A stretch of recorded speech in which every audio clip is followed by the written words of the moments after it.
Hello, my name is Alison Franchi. I'm the founder of Petite Gardenia in Southern California. I've been in the floral industry for the past 21 years, and today I am going to show you how to make a simple flower arrangement from your home.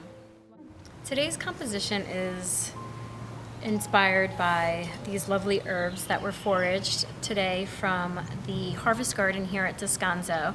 And I'm just gonna show you how to create something from your home. You can use any type of container. Here I have these earthen vessels. I want it to complement the softer silver tones in the herbs here.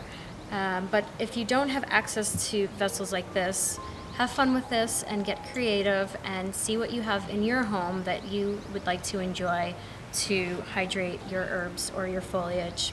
So I have made these bundles mixed with lots of lovely herbs, and the bees are already beginning to get attracted to them. This borage is a lovely pollinator. The bees love this.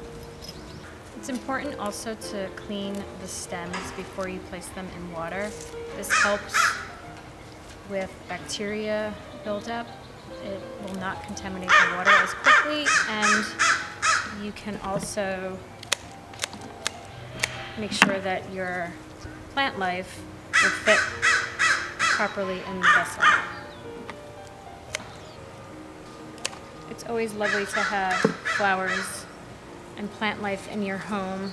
It naturally boosts serotonin levels, and it just brings some warmth and life to the house.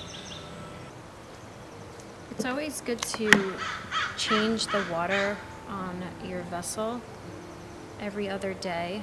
It just helps keep the water clear of bacteria buildup and preserving the life of your flowers and foliage. And there you have it. A simple way to bring the garden into your home or tabletop. Enjoy.